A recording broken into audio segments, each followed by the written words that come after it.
This book is called Unearthed in Ancient America: The Lost Sagas of Conquerors, Castaways, and Scoundrels. This is written by Frank Joseph. So we continue on chapter 1 of this book. We already read a part of chapter 1 in the previous parts. This one right here says Medallion puts Buddhists in Michigan 8,000 years ago by Frank Joseph.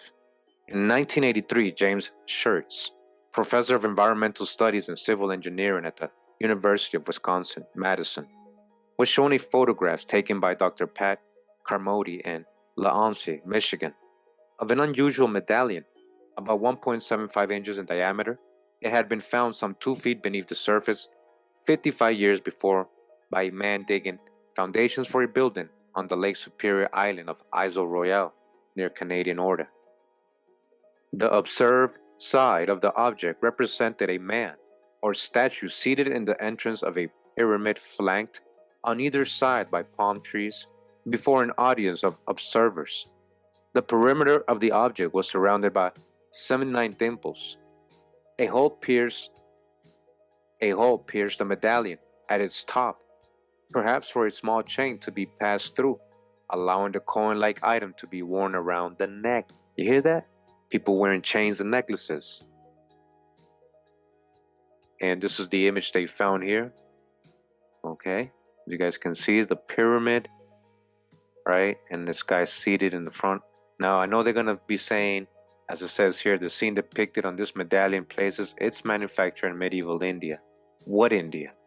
So a pyramid in palm trees, he's saying a pyramid in palm trees tells him that is medieval India. But hold up, I just want to say something here, and you got to be logical. We have plenty of pyramids here that look like this. Okay? We have palm trees here, and if you look at the paintings of the Maya walls, like in Bonampak, you'll see that we have the same clothing on. Who is Buddha? Who are the Nagas? Again, from previous presentations, we've already established who the ancient Nagas really were. They were coming from the ancient America. Same people you call them the Maya. All right, so real quick, I say this because, I have a video just want to go over here in case you guys haven't seen it. It's called Mayak, First Land, Maya, Mother of Guatemala, the ancient Naga, Ramayana, architect of the gods. So real quick, it says here, this is Britannica.com, it says Mahamaya, also called Maya, right? Who's the Maya? The mother of Gautama Buddha, the mother or motherland, the mother. Who's the mother? Maya. Okay, Maya. That's his mom. That was her name. Buddha's mom. Buddha, as you guys can see, his first name is Gautama. Guatemala. Just add the LA at the end. Guatemala. Guatemala.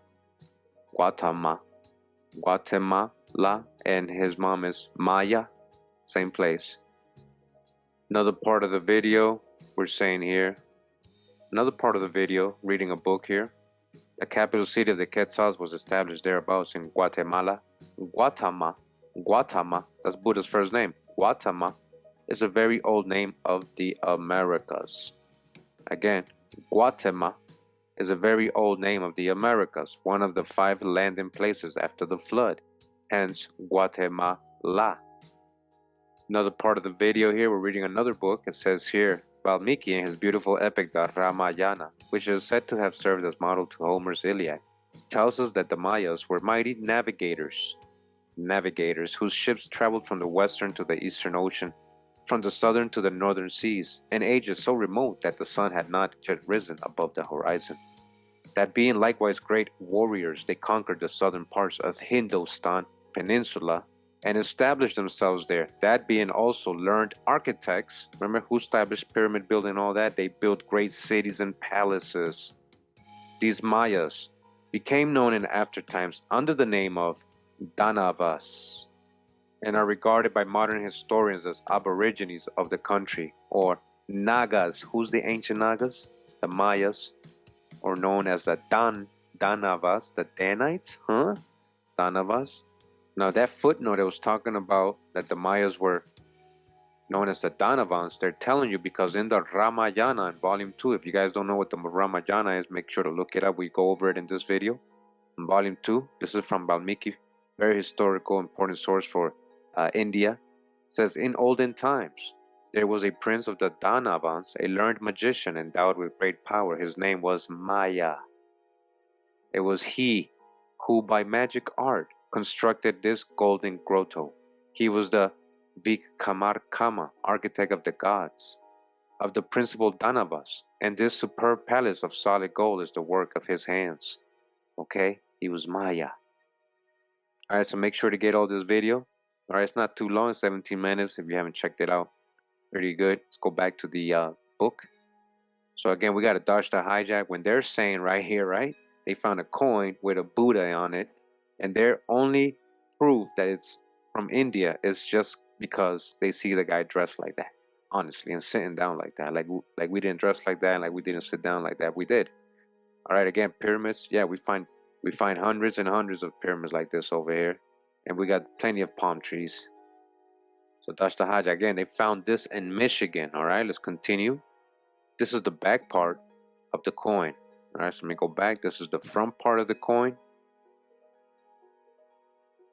And this is the back part. It says reverse of the Michigan medallion, or medallion, right? You can wear it on a chain.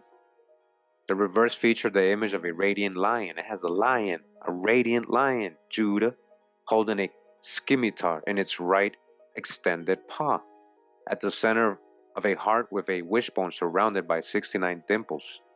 In a space between these and another 79 dimples appeared the raised letters of two shirts, an unknown ancient script resembling Tibetan or Indonesian examples with which he had a passing acquaintance. All right, so they don't know the language, they just admit it, right? But they say it almost looks Tibetan or Indonesian. What's the origin? Continue, says, he guessed that the medallion was produced by pouring some yellow metal alloy into a mold. Unfortunately, its metallurgic testing was not possible because the artifact had apparently vanished with its last known owner in 1986. All shirts had to go on was the photograph. It particularly intrigued him not only for its ancient imagery, but because of the circumstances of its discovery at an important place in the prehistory of North America. Around the turn of the 4th millennium BC, alright, we're talking about BC times, listen, Isle Royale suddenly became the center of a colossal copper mining enterprise. This was in Michigan, ancient Michigan. They found this. We're going to do more and more videos on this. That came to just as abrupt a halt 2,800 years later. Okay? They found ancient copper mines in Michigan. Who was doing that? Who needed so much copper? From hundreds of pit mines stretching for some 50 miles across Michigan's Upper Peninsula, an unknown people excavated a minimum of 500 million pounds of the world's highest grade of copper. All right, this is your copper that the so-called Greeks, Romans, Etruscans, early Brits, and all these ancient people, this is where they were getting it from. The world's highest grade copper in the world. So of course they will come in here to get it. No less mysteriously, this enormous yield disappeared without a trace. The mines lay mostly dormant throughout the following centuries until they were reopened from AD 900 to AD 1300. Professor Schertz wondered if the strange medallion could have had something to do with Isle Royale's prehistoric miners, long suspected at least by unconventional investigators of overseas origins. And continuing this book is The Lost History of Ancient America, how our continent was shaped by conquerors, influencers, and other visitors from across the ocean, by Frank Joseph. All right, this is a pretty cool cover he has. We go all the way to chapter 39. What does it say here? Ancient Chinese sword found in Georgia by John R. Haskell. During July 2014, an avocation surface collector chanced across a partially exposed sword mostly concealed behind roots protruding from the eroded bank of a small stream in Georgia. The foot-long object, perhaps a one-of-a-kind discovery in North America, was carved from lizardite, a greenish serpentine rock found in Asia and the Americas, all right? Not just Asia, all right? Pay attention to that. Found here in the Americas too. Attempt at determining when the soil at the extraction site was last exposed to sunlight with thermoluminescent testing procedures were thwarted because researchers determined the soil had been disturbed. These remains a small section of an unknown stranded material still attached to the sword, which may be suitable for radiocarbon dating together with select areas of surface accretions that may produce helpful information. Less uncertain are the fine shape and many symbolic images which resemble jade artifacts from the Shia. Alright, who's the Shia or the Shi people, huh? Who's the Shi? The Olmec, right? 2000 BC, 1600 BC, and the Shang. What's the connection with the Shang and Olmec too? I got future videos on this, guys, alright? 1600 BC to 1040 and Su dynasties, 1000 BC. The Georgia swords dragon figure spanning a portion at the top of the blade is typically Shang, as is the feathered crown. Alright, a feathered crown dragon. Come on, that's Quetzalcoatl. You guys see how they hijacking it? Dodge the hijack big time, alright? A feathered serpent, a dragon, a feathered with a feathered crown. That's from here. It's a grotesque face mask of Taweti on the guard and handle of the sword. Hoth first appeared during the Liang-Su culture, 3400 BC, but it is more commonly found during the Shang and Su periods. The Tawoti, a glutinous ogre mask, is a motif commonly found in Chinese ritual articles. Alright, now they're going to call it a ogre mask. I'm going to show you what it really is. Alright, we're talking about the were jaguars, the Olmec were jaguars. They're literally trying to deny it originally being from here, like totally. They're just trying to definitely, because of what it looks like, they're saying this has to be a Chinese. Typically consisting of zoomorphic mask, a zoomorphic mask. Zoomorphic mask, there you go.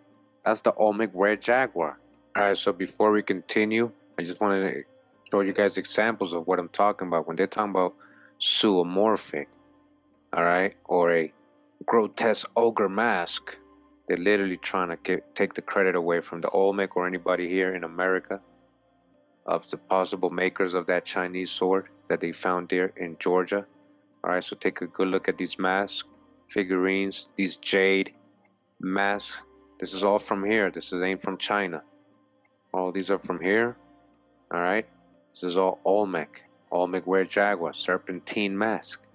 You've probably seen this one on the cover of my Black Panther video. I'm going to go back to the book and we're going to look at these swords. The dominant presence on the Georgia piece of Shang era diagnostics plus the similarity of the tattooed to depictions of the Mesoamerican Olmec were jaguar, that's what I was just showing you, suggests a time frame for the sword's manufacture and when it arrived in the peach state. The similarity of Chinese Olmec mythology and symbolism has been the subject of scholarly debate for more than 100 years. This is what I'm talking about, guys. I'm going to have a future video on this. There's a deep history in Asia with the Olmec. I'm going to show you guys that. It's not me saying it, they've been debating it for 100 years. It is perhaps no coincidence that Mexico's Olmec culture appears about 1500 BC during the beginning of China's Shang dynasty. It marked the beginning of the Chinese Bronze Age, resulting in ornate metal work, including chariots and weaponry. The first Chinese script appears at this time along with extensive public works projects, all indicators of a sophisticated and advanced culture. Yeah, we brought that over there. It was also a time in Chinese culture when jade was more valuable than gold to become the material of choice for exquisitely formed ceremonial goods. Likewise, with the Olmec elite who mined jade deposits located in Honduras and Guatemala. You guys got to understand that. We're talking about resources. When we're talking about jade, this is where they were getting it mostly from, over here in the Americas. Where all those jade artifacts that they made in China, where did they get the jade from? A lot of it was coming from ancient America. They were coming here. We were giving it over there. We're trading. Again, it may not be coincidental that Olmec, during their middle formative period, 900 BC to 300 BC, mastered the difficulties of shaping and drilling jade, a stone so hard that it cannot be worked with steel tools. Do you guys hear that? How did the Olmec do it? With abrasive materials into small ornamental and bowden pieces. Chinese Olmec art parallels are quite telling.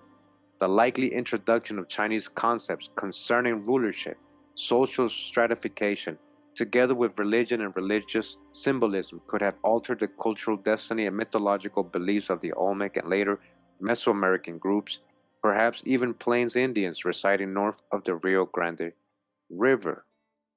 Now, this is what they found in Georgia. You see?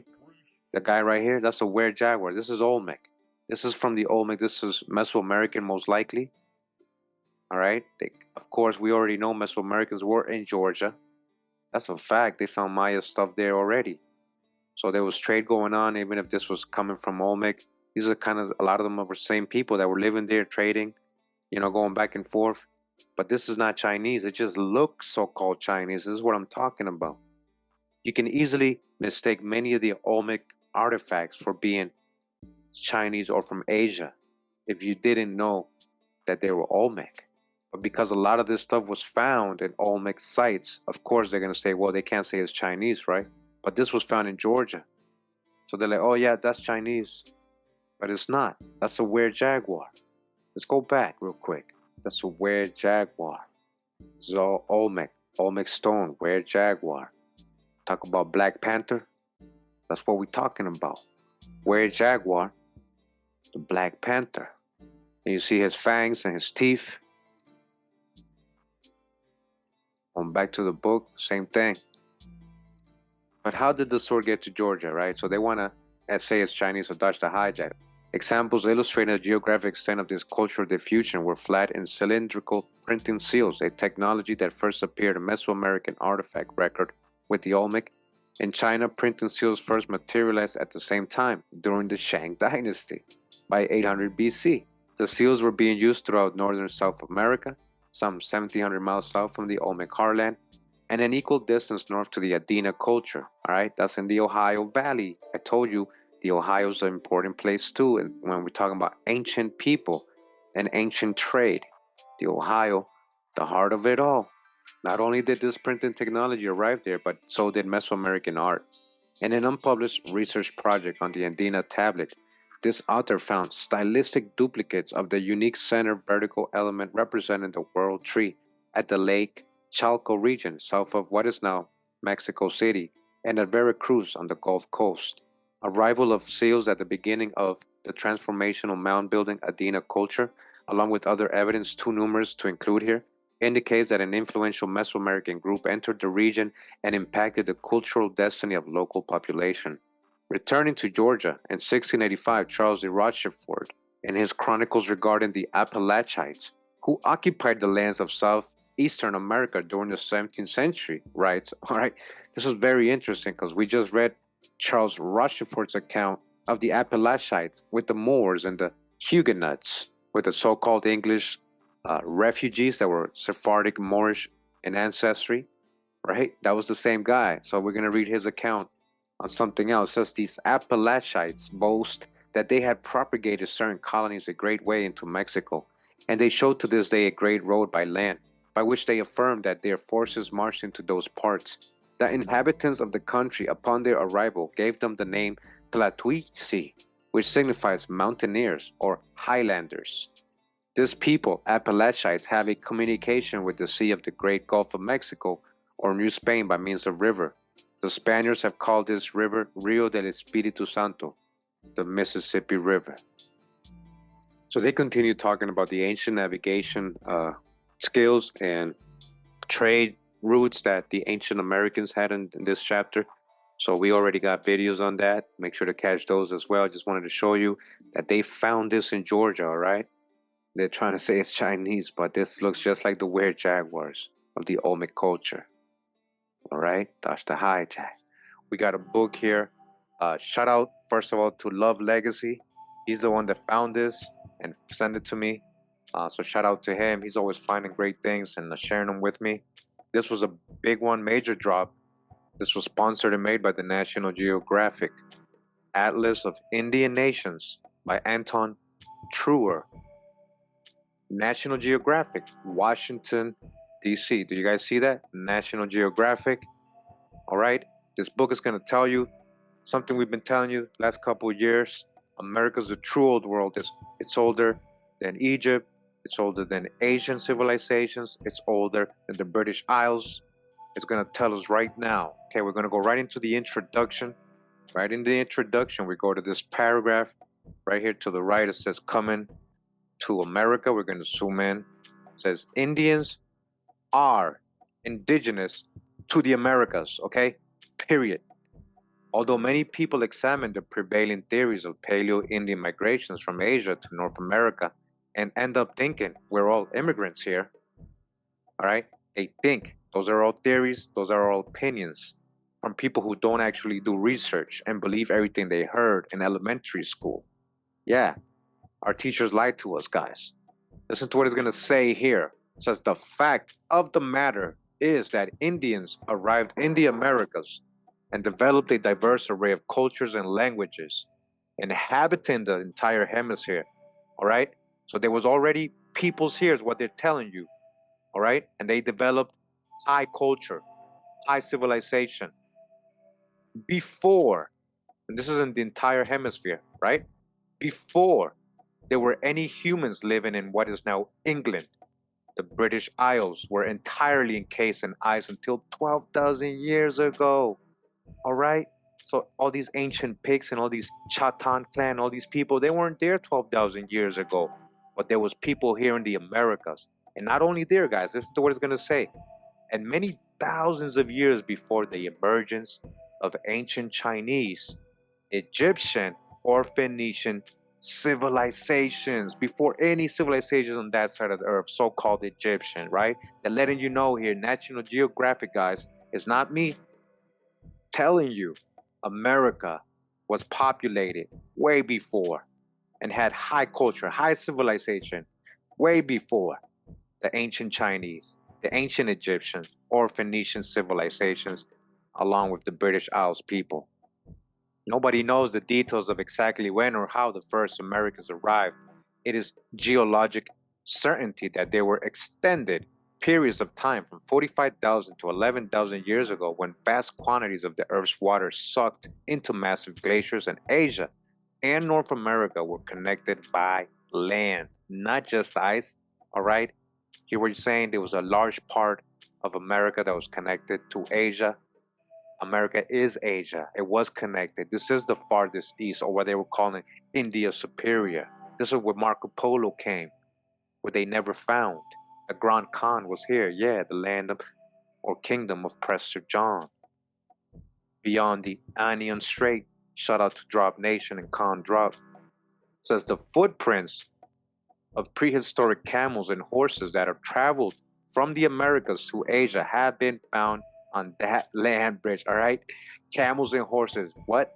They came from here. They originated in America. We've already proven to. Check out the previous videos on that. All right, from America to Asia and then into Africa. And then it keeps going that they thought, humans came from Asia, but that theory has changed and evolved dramatically over the past 20 years. You need to update your research, okay? That whole Pan-African thing and the whole Mesopotamia cradle of life thing, that's all been debunked already. This is going to be mainstream soon.